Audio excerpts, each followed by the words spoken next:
Okay, good afternoon friends. आज इसके पहले का जो वीडियो था उससे हम आगे कंटिन्यू करेंगे क्वेश्चंस। और जिन बच्चों ने अभी तक चैनल को सब्सक्राइब नहीं किया है, I request to all of you once again, please subscribe the channel, like and share the videos. Class 8 का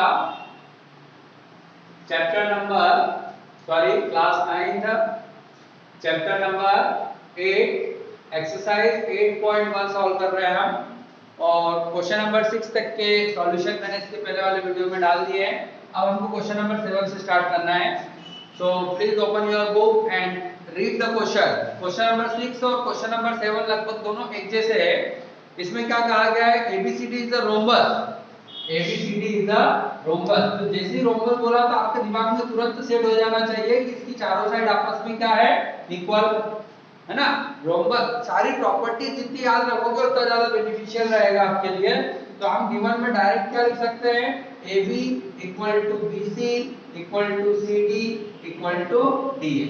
ये रोम्बस दिया हुआ है आपको। Okay, AC bisect angle A as well as angle C, ये आपको शो करना है। शो लिखा हुआ है वहां पे, show that diagonal AC bisect angle A as well as angle C। तो आपको ये बताना है कि W x के बराबर है और y z के बराबर है, ये आपको बताना है। ठीक है, तो टू ग्रुप में हमने लिख दिया angle x equal to angle W and angle y equal to angle z, ये आपको प्रूव करना है। Okay, and diagonal BD bisect B as well as angle D। तो वो वाला सेकंड पार्ट है, सेकंड पार्ट हम बाद में करेंगे, अभी पहले फर्स्ट पार्ट कर रहे हैं। आपको और चार एंगल फिर से बराबर बताना है, वो सेकंड पार्ट को हम बाद में देखेंगे। ठीक है, प्रूफ देखिए इसका। आपको कौन सा एंगल x को w के बराबर और y को z के, तो ये दोनों ट्रायंगल को मैं क्या कर देता हूं, कॉन्ग्रुएंट बता देता हूं। सिंपली बता सकते हैं क्या, तो लिख लो कौन सा ट्रायंगल लिया हमने, ABC and ABC and ADC, triangle ADC। AB किसके बराबर है, CD के। AB किसके बराबर है, CD के। क्यों, गिवन लिख दो, या फिर आप लिख सकते हैं साइड्स ऑफ रोम्बस। BC किसके बराबर है, AD के, ये भी गिवन है। और AC किसके बराबर है, AC के, ये क्या कॉमन। तो दोनों ट्रायंगल्स क्या हो गए, congruent. Triangle ABC is congruent to triangle ADC। और कौन सा क्राइटेरिया लग गया इसमें, ट्रिपल S, क्योंकि ये तीन साइड है, ये तीन साइड्स के बराबर। अब यदि ट्रायंगल कॉन्ग्रुएंट है तो उनके करस्पॉन्डिंग पार्टनर बराबर होंगे, W equal to X and Z equal to Y। इसके लिए रीजन क्या लिखेंगे, बाय CPCT। इसका मतलब जो प्रूव करना था वो हो गया। इंप्लाइज दैट AC क्या कर रहा है, bisect angle A and angle C, has proved. बस इसी तरह से जब BD को आप डायगोनल मानोगे तो दोनों ट्रायंगल्स को फिर से एक बार ऐसे बता देता हूं सिंपली ओरली, वो आपको खुद को करना है कि आपने BD को डायगोनल बना दिया है ना। ABCD एक रोम्बस है आपके पास में, BD को डायगोनल बता दिया, तो इन दो ट्रायंगल्स को क्या बता दोगे आप, कॉन्ग्रुएंट, और एंगल्स आपस में इक्वल कर दोगे। या फिर आप सिमिलरली करके भी लिख सकते हैं, similarly BD bisect angle B and angle D, क्योंकि ये हमको दिया गया था, ये एक रोम्बस है और रोम्बस की चारों साइड आपस में क्या होती है, equal. Okay, let's start question number 8। Question number 8 में आपसे क्या कहा गया है, ABCD is a rectangle. ABCD आपके पास क्या कहा गया है, एक रेक्टेंगल है। रेक्टेंगल मतलब जिसके अपोजिट साइड इक्वल हो, जिसके डायगोनल आपस में इक्वल हो, हर एंगल कितने डिग्री का हो, 90 डिग्री का हो, अपोजिट साइड्स पैरेलल हो। बहुत सारी चीजें आपको दिमाग में रखना है ना। ये हम लिख सकते हैं गिवन में ABCD इज अ रेक्टेंगल, और इसकी जितनी भी प्रॉपर्टीज है रेक्टेंगल की, वो सारी प्रॉपर्टीज आपको आपके दिमाग में ध्यान रखना है। और आपको क्या कहा गया है, in which diagonal AC bisect angle A as well as angle C। इसके साथ साथ ये भी बोला है कि ये जो डायगोनल AC ये बाइसेक्ट कर रहा है एंगल A को और एंगल C को। मतलब ये भी दे रखा है कि W x के बराबर है और y z के बराबर है, ये भी गिवन में आएगा। ओके, तो गिवन में एक और चीज लिख लिया जाए कि angle W equal to angle x and angle y equal to angle z। दो चीजें दे रखी है। Show that ABCD is a square. तो आपको प्रूव क्या करना है, ABCD क्या है, स्क्वायर। फर्स्ट पार्ट है ABCD इज अ स्क्वायर। अच्छा, रेक्टेंगल और स्क्वायर में क्या फर्क है, रेक्टेंगल और स्क्वायर में क्या फर्क है? रेक्टेंगल में सभी साइड, रेक्टेंगल में अच्छा दो साइड इक्वल, रेक्टेंगल में अपोजिट साइड इक्वल होती है, जबकि स्क्वायर में चारों साइड इक्वल होती है। तो आपको ये तो दे रखा है कि AB किसके बराबर है, इधर देखो AB किसके बराबर है, CD और AD किसके बराबर है, BC से। आपको क्या प्रूव करना है, आपको ये प्रूव करना है कि AB किसके बराबर है, BC। रेक्टेंगल और स्क्वायर में केवल इतना ही फर्क है, बाकी सारी प्रॉपर्टीज होती है ना। तो आप ये W इक्वल टू x और y इक्वल टू z की मदद से AB को BC के बराबर बताना है। क्या बताना है, AB इक्वल टू BC।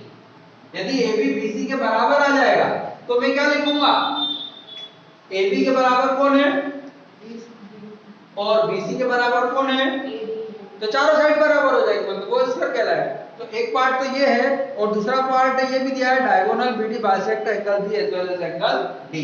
दो पार्ट है इसमें। हमको ये भी बताना है BD bisect angle B and angle D, ये चीज भी बताना है। Okay, so let's start the proof. Proof में देखो बेटा बहुत आसान है क्वेश्चन। ABCD आपको क्या बोला है, रेक्टेंगल। रेक्टेंगल होने से AB किसके पैरेलल आएगी, CD के।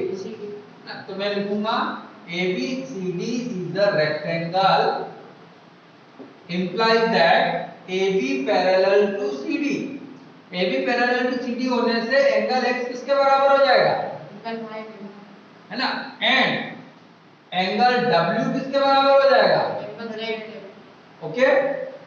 अल्टरनेट इंटीरियर एंगल है ये, ठीक है, अल्टरनेट इंटीरियर एंगल। यहां पर भी आप लिख सकते हो अल्टरनेट इंटीरियर।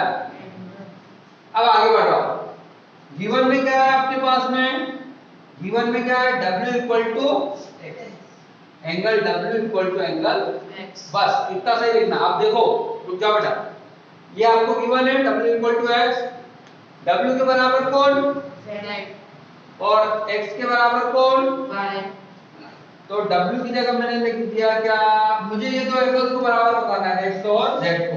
W की जगह मैंने लिख दिया क्या, लिख सकता हो, W की जगह क्या लिख दिया, और X एज इट इज रहने दिया। अब देखो ट्रायंगल में Z और X बराबर है, Z किसके बराबर है, in triangle ABC angle Z equal to angle X, ABC X और Z बराबर आ गए। यदि एक ट्रायंगल में दो साइड इक्वल है तो, दो एंगल इक्वल है तो, एक ट्रायंगल में दो एंगल इक्वल है तो 7.2 थ्योरम क्या बोलता है, उनकी अपोजिट साइड्स भी इक्वल होगी। तो ZX के बराबर है, Z के अपोजिट कौन है, AB, और X के अपोजिट कौन है, AB बराबर हो गया किसके, BC के। अब देखो, लेकिन AB पहले से किसके बराबर है, AB पहले से किसके बराबर है, ना ना CD के। AB के बराबर मैं क्या लिख सकता हूँ, CD, ये लिख दिया मैंने CD। AB के बराबर क्या लिख दिया, CD, और BC पहले से किसके बराबर है, AD, तो BC के इक्वल टू में क्या लिख दिया, AD। चारों साइड इक्वल आ गई, इसका मतलब ये क्या बन गया, स्क्वायर बन गया। रेक्टेंगल था, रेक्टेंगल की चारों साइड इक्वल है तो किसमें कन्वर्ट हो जाएगा, वो स्क्वायर। तो आपको फाइनली लिखना है implies that ABCD is a square. Okay, अब देखो, अब इसके बाद हमें प्रॉपर्टी यूज करेंगे। क्या प्रॉपर्टी, ये फर्स्ट पार्ट खत्म हो गया, फर्स्ट पार्ट क्या था, ABCD इज अ स्क्वायर, ये हो गया। अब सेकंड पार्ट के लिए हम ये बोलेंगे diagonals of a square, diagonal of a square bisect the angles. तो ये बी किसको बाइसेक्ट कर देगा, ये बीडी, ये दोनों एंगल्स को ए बी सी डी जैसे आपस में क्या हो जाएंगे, बराबर। या लिख देंगे since ABCD is a square, since ABCD is a square, therefore BD bisect angle B as well as angle D। Angle BD जो है B को और D को दोनों को क्या करेगा, बाइसेक्ट करेगा। Okay, once again welcome. Question number 9। Question number 9 solve करने के लिए आपको क्या कहा गया, ध्यान से सुनिए। क्वेश्चन में बोला है कि ए बी सी डी एक क्या है, पैरेललोग्राम। तो गिवन में हम लिख देते हैं A B C D is a parallelogram. और एक और चीज इसमें दे रखी है कि इसका जो डायगोनल बीडी है, उस डायगोनल बीडी के दो पार्ट, उस डायगोनल बीडी पर दो पॉइंट है पी और डी। पी और डी इस तरह से है कि पीडी का मेजरमेंट बीडी के मेजरमेंट के बराबर है ना। डीपी इक्वल टू पी और क्यू है बेटा, सॉरी पी और क्यू। तो डीपी किसके बराबर है, बी क्यू के बराबर। डीपी इक्वल टू बी, ये भी गिवन है आपको। तो आपको प्रूव क्या करना है, आपको 5 पार्ट प्रूव करना है फ्रॉम बुक। ये सब आपने बुक में से लिख लेना, बुक में पांचों पार्ट दे रखे हैं 1 से लेकर 5 तक। ओके, 1 टू लेकर 5। चलो मैं आप इसको प्रूफ करवाता हूं, बहुत ही आसान है। आप फटाफट देखते जाइएगा और नोट भी करते जाइएगा। पहले हमने लिया triangle APD and triangle BQC. APD BQC, इसमें मैं लिख रहा हूं डीपी इक्वल टू बीक्यू, ये आपको गिवन है। Angle x equal to angle y, इसका रीजन मैं लिख रहा हूं अल्टरनेट इंटीरियर एंगल्स, क्योंकि लाइंस आपस में पैरेलल है, पैरेललोग्राम में लाइंस आपस में पैरेलल है। और तीसरी चीज लिख रहा हूं मैं AD equal to CB, AD equal to CB, इसका रीजन लिखेंगे आप opposite sides of parallelogram. Parallelogram की अपोजिट साइड आपस में इक्वल होती है, ये साइड BC AD के बराबर है ना। So therefore triangle APD is congruent to triangle CBQ. APD is congruent to CQB.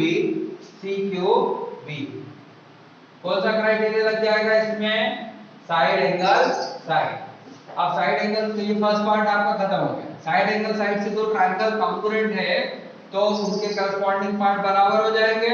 मतलब AP किसके बराबर हो जाएगा, AP बराबर हो जाएगा CQ के बाय CPCT। दो पार्ट हो गए आपके, मैंने यहाँ पे लिख दिया कि AP इक्वल टू CQ, दो पार्ट हो गए आपके ना। थर्ड पार्ट के लिए आप कौन से दो ट्रायंगल सिलेक्ट करोगे, आप ट्रायंगल सिलेक्ट करोगे AQB एंड CPD। ये लिख लो, in triangle AQB and triangle CPD। इसमें भी ये का ये हो जाएगा, एक्स वाई ले लिया, यहाँ पे नाम दे दो W और ये नाम दे दो Z। ओके, तो आप क्या लिखोगे, BQ इक्वल टू DP, फिर से रीजन लिखेंगे क्या इसके लिए, given angle W equal to angle Z, alternate interior angles, alternate interior angle. और क्या लिखा जाएगा, AB equal to CD, same जैसा पहले हुआ था, opposite sides of parallelogram. Parallelogram का अपोजिट साइड आपस में इक्वल होती है। देयरफॉर ट्रायंगल ABQ, AQB दिया हुआ है क्वेश्चन में तो AQB लिख लो। AQB is congruent to CPD। ये कौन सा क्राइटेरिया लगेगा, साइड एंगल साइड। और फिर से वही चीज, यदि दो ट्रायंगल कॉन्ग्रुएंट है तो उनके करस्पॉन्डिंग पार्ट बराबर। कौन से वाले करस्पॉन्डिंग पार्ट बराबर हो जाएंगे बेटा, यहाँ स्टार बना दिया या ऐसी लाइन बना दी। ये मार्किंग आप ध्यान से देखना कि एक जैसी मार्किंग अपोजिट साइड्स पे या सेम पार्ट्स पर मिलेगी। तो यहाँ से AB किसके बराबर हो गया है, ये तो पहले करा है ना, यहाँ से हमारे पास में ये AQ किसके बराबर हो गया है, CP के। यहाँ से आप क्या लिखोगे, AQ equal to CP by CPCT। ये 4 पार्ट हो गए इसमें आपके, ये 4th वाला पार्ट था। अब देखो 5th वाले पार्ट के लिए है ना, मैंने 2 ट्रायंगल लिए। 5th वाले पार्ट के लिए in triangle APQ and triangle CQP। अभी देखो मैं इसको बता देता हूं आपको, और AP किसके बराबर है, CQ के। AQ किसके बराबर है, PC के। और PQ दोनों में क्या आ रहा है, कॉमन। तो हम डायरेक्ट लिख दो, triangle APQ is congruent to triangle CQP by triple S, side. और यदि दो ट्रायंगल कॉन्ग्रुएंट है तो उनके करस्पॉन्डिंग पार्ट्स बराबर होंगे। इसका मतलब एंगल A एंगल B के बराबर होगा, implies that angle A equal to angle B। इससे क्या होगा बेटा, कौन सी लाइन पैरेलल हो जाएगी, इसका मतलब क्योंकि अल्टरनेट इंटीरियर एंगल बराबर है तो AP पैरेलल हो जाएगी किसके, QC के। आल्सो और एक चीज इसमें लिख दो कि एंगल C किसके बराबर है, D के।